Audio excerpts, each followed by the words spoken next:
कभी कभी भाग्य साथ नहीं देता, या ऐसा कर समझ सकते हैं कि आप मेहनत तो बहुत करते हैं पर लगता है जैसे बस हाथ खाली है। लास्ट में हाथ खाली है। आपको लगेगा इतना करके हमें मिला ही क्या। जब आपको लगे कि मुश्किलें बढ़ती जा रही, किस्मत का साथ नहीं मिल पा रहा, तब ऐसे में भाग्य को कोसना बंद करें। एक बार अपने हर व्यक्ति जीवन में आगे बढ़ने के लिए दिन रात मेहनत करता है, लेकिन हर किसी को सफलता एक ही समान नहीं मिलती। कोई व्यक्ति थोड़ा कम मेहनत में ही बड़ी सफलता पा लेता है और कोई व्यक्ति लाख प्रयास के बाद भी आगे बढ़ ही नहीं पाता। आखिर इसके वजह क्या है, कारण क्या है? जब पूरी लगन के साथ कार्य किए जाए और उसके फल न मिले तो थोड़ी सी निराशा होती है। तो घर में जो बरकत नहीं है, जो परेशानियां हैं, जो बीमारियां हैं, जो टेंशन है, उसके कारण क्या हैं? देखिए, पूरे जीवन जब आप मेहनत करने के बाद भी सिर्फ भरपेट खाना ही आपको नसीब हो तो मुश्किल बढ़ जाती है। वास्तु कहता है घर में कुछ ऐसी चीज़ें हैं जो आपके बरकत को ख़त्म कर देती है, बरकत होने ही नहीं देती, और जीवन भर आप परेशानियों का सामना करते रहते हैं। वैसे तो घर में परेशानी, गरीबी आने के बहुत सारे कारण हैं, लेकिन आज हम वास्तु की बातें करेंगे, फिर बताएंगे कि कैसे और क्या करें। जब सब कुछ धुआं धुआं लगने लगे तो एक बात पहले, सबसे पहले आप अपने पूजा स्थान का गौर करें। आप पूजा कहाँ पे करते हैं? क्योंकि घर का उत्तर पूरब जो कोना है, जिसको हम ईशान कोण कहते हैं, पूजा वहीं पर करें, किया करें। दूसरी बात, इस कोने में आप भगवान की मूर्तियां रखें, लेकिन मूर्तियों को, तस्वीर को ऐसे रखें कि कम से कम गणेश जी की जो तस्वीर है वो दीवार के बाहर की तरफ हो, यानी वो घर के अंदर ना रहे, क्योंकि गणेश जी के तस्वीर में दैवता का वास होता है। इसलिए हमेशा ऐसा रखें कि उनकी पीठ घर से बाहर की ओर रहे। कुछ न कुछ दान जरूर करें। आप जो भी कमाते हैं, 100, 200, 1000, उसमें से 1 रुपया, 2 रुपया, 10 रुपया जो भी निकले, कुछ न कुछ दान किया करें। घर में अगर कोई भी चीज़ टूटा फूटा हुआ है, खासकर आपका आईना टूट गया है, संभाल कर ना रखें, बल्कि उसको फेंक दें, चाहे वो कितना भी कीमती क्यों ना हो। कई बार टूटे हुए बर्तन भी पड़े होते हैं, तो ऐसे बर्तन जो यूज़ नहीं हो रहे हैं उसको हटा दीजिए। कई बार घड़ी, या तो घड़ी का कांच टूट जाता है, या घड़ी खराब हो गई, या फिर घड़ी में सेल नहीं है, पड़े हुए हैं दीवार में टंगे हुए, ऐसा मत रहने दें। ये आपके जीवन के जो बरकत है, जो आपके आगे बढ़ने की गति है, उसको रोक देता है। तो इनसे भी आप बचिए। तो इस तरह की जो चीज़ें हैं उनसे बाहर निकलने का प्रयास करें। झाड़ू पोछा लगाते हैं तो हमेशा ही नमक या फिटकरी मिले हुए पानी से ही लगाएं। और अगर टूटा फूटा हुआ झाड़ू है, झाड़ू लगाते समय इसकी सीख टूट कर गिर रही है, तो उसको तुरंत घर का बाहर का रास्ता दिखाएं, क्योंकि ऐसा झाड़ू जो टूट रहा है, गिर रहा है, ये सिर्फ अपशगुन होते हैं। टूटी फूटी हुई मूर्तियाँ, टूटे हुए मिट्टी के, चीना मिट्टी के बहुत सारे लोग चीज़ें खरीदते हैं, खिलौने खरीदते हैं। घर में आपकी तस्वीर है, मूर्तियाँ हैं टूटी हुई, आपने संभाल के रखी हुई है, फेविकॉल से ज्वाइन कर दिया, ऐसा मत कीजिए, इसको हटा दीजिए। क्योंकि टूटी हुई चीज़ें हमेशा नकारात्मकता को बढ़ाता है, सकारात्मकता को नहीं। और घर की छत पर कबाड़ इकट्ठा होने ना दे। कई बार क्या होता है, आप दीपावली की सफाई तो करते हैं, पर सारे कबाड़ आप अपने छत पर रख देते हैं, आम दिनों में भी रखते हैं, घर में जगह नहीं है तो घर को साफ तो कर लिया, पर छत जो बुध और राहु यहाँ पर दोनों मिलकर ग्रहण दोष बनाकर बैठ जाएगा, तो यहाँ पर फिर जीवन में आकस्मिक समस्याएं, बाधाएं आएंगी। दीवार में सीलन है, दीवार फट चुके हैं, इन सभी चीज़ों को ठीक करें।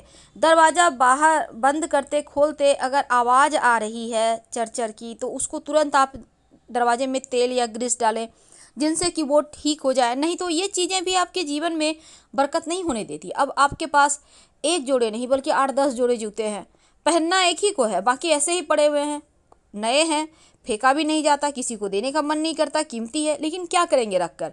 ऐसे जूते सिर्फ परेशानियां लाएंगे, इसलिए जो पहनते हैं उसको रखें, बाकी का हटा दें। लंबे समय से पड़ा हुआ झाड़ू भी नकारात्मक ऊर्जा को बढ़ा देता है और घर में परेशानियां लाता है। तो ऐसे झाड़ू को दीपावली के अगले दिन जब आप लक्ष्मी को अंदर करेंगे, दरिद्रता को बाहर करेंगे, उसमें बाहर निकाल दीजिएगा। और जो आपके घर में खासकर बहुत सब बार क्या होता है, आपके खिड़की का कांच टूट जाता है, तो क्या करेंगे, उसको नहीं रखना, उसको फेंक देना है। तो इस तरह से आप चीज़ों को अगर धीरे धीरे करके क्लीन करेंगे तो बरकत होने लगेगी। एक बात की तो गारंटी है। अब आपके बहुत सारे कपड़े हैं पुराने, आपने यूं ही गट्ठल बांध के रखा है, पहली बात तो गट्ठल बांध के कोई भी चीज़ ना रखें। मोटली पोटली बांध के जिसको कहते हैं, जब भी आपको रखना हो उसमें आप रस्सी धागा, मोटा धागा रस्सी बांध कर रखें तो वो अलग चीज़ है, पर पोटली ना बनाएं। यहाँ तक कि ऊन के गोले हैं, रस्सी के गोले हैं, उसको ठीक करें या फिर हटा दें, क्योंकि ये गोले हमेशा उलझने बढ़ाएंगे और आपको बरकत नहीं होने देगा। तो इन चीज़ों से आपको बचना चाहिए। अगर घर के बाहर भी आपको सफाई करनी चाहिए, ये नहीं कि घर का बाहर गंदा है घर सफाई है, नहीं, घर के आसपास का एरिया को भी साफ सुथरा रखें, क्योंकि द्वार बेग होना भी बहुत बड़ा दोष लगता है। तो इन छोटी छोटी चीज़ों का अगर आप ध्यान रखेंगे तो बरकत होगी। लेकिन इसके अलावा कुछ और भी जानकारियाँ, जैसे कि पेड़ के नीचे पेशाब नहीं करना चाहिए, आप साइड में करें। अब पीने का पानी रात में भूल कर भी खुला ना रखें, आप ढक कर रखें। कोई भी कुछ मांगने आता है तो गुरुवार के दिन छोड़कर अन्य दिनों में जरूर दान करें। और पवित्रता के साथ ही धर्म ग्रंथ पढ़ें। अगर कोई रात में आपके घर में लहसुन प्याज मांगने आता है तो भूल कर भी ना दे, वरना बरकत चली जाएगी और परेशानियां घर आ जाएगी। किचन में पेशाब ना करें, इस बात का हमेशा ध्यान रखें, ये भी परेशानियां लाती है। और टूटी फूटी हुई कंघी भी प्रयोग मत कीजिएगा। और साथ ही आपके जो, जैसे कि रात के समय खासकर दही किसी को ना दें, कोई कितना भी मांगने आ जाए भूल कर भी ना दें। बाकी चीज़ें आप दे भी दें पर दही मत दीजिएगा, लक्ष्मी चली जाएगी। साथ ही घी और दूध, इन चीज़ों को भी रात में देने से बचना चाहिए। आपके घर में कोई मेहमान आते हैं, कितने भी आप उनसे, उनको नहीं बनती आपको, लेकिन प्रेम से उनके साथ व्यवहार करें, क्योंकि कोई भी मेहमान घर से नाराज़ होकर जाए तो बरकत भी चली जाती है। और ज़रूरत से ज़्यादा खर्च भी ना करें, जितना इनकम है उसमें भी थोड़ा बचाने का ही प्रयास करें। और कई बार क्या होता है, आप बड़ा सा रोटी का कौर ले लेते हैं, आधा मुंह में दांत से काट कर खा लिया, आधा हाथ में है, तो ऐसा ना करें, ये भी बरकत को ख़त्म करता है।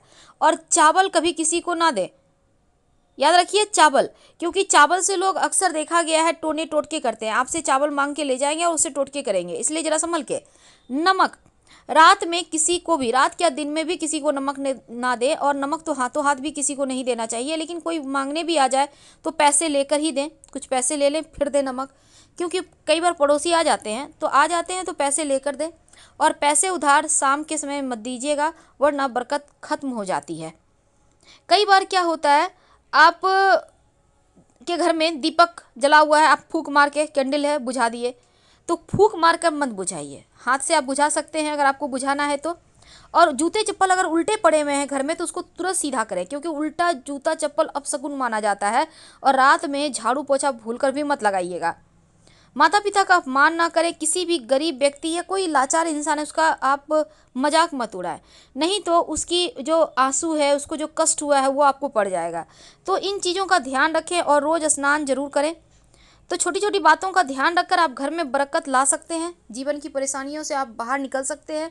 क्योंकि जब आप जान जाते हैं कि क्या चीज़ है जो आपके जीवन में परेशानियां ला रहा है, तो घर में मकड़े के जाले हैं उसको साफ करें। घर पर कबूतर छत पर दाना बिल्कुल भी ना डालें। टपकता हुआ जो नल है वो कहीं ना कहीं आपके पैसे भी बहा ले जाता है, उसको ठीक करवाएं। नमक कभी भी किसी को हाथों हाथ ना दें, और ना ही रात के समय दूध दही घी नमक लहसुन प्याज किसी को उधार दें। इन बातों का ध्यान तो आपको रखना ही होगा।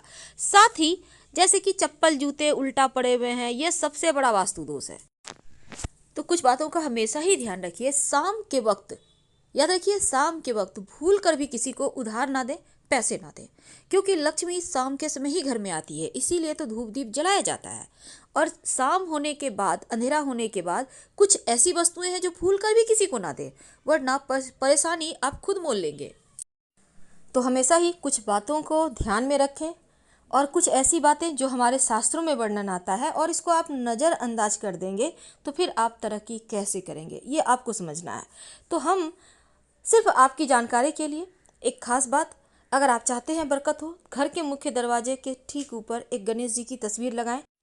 ये तस्वीर आपके घर के अंदर की तरफ होगा और गणेश जी की पीठ बाहर की तरफ, यानी कि ऐसे लगाएं कि चेहरा अंदर रहे और पीठ बाहर, क्योंकि उनकी पीठ में दैत्य का निवास है।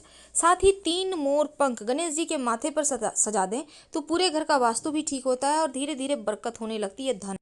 आने लगता है। लेकिन याद रखिए, गणेश जी की तस्वीर जब भी लगाइए घर के अंदर की तरफ से, अगर मान लेते हैं आपके घर में बाहर की तरफ से लगा हुआ है तस्वीर, तो अंदर से भी ठीक वहीं पर एक तस्वीर लगा दे ताकि दोष खत्म हो जाए। धन्यवाद। जानकारी अच्छी लगे तब लाइक कर सब्सक्राइब जरूर करें।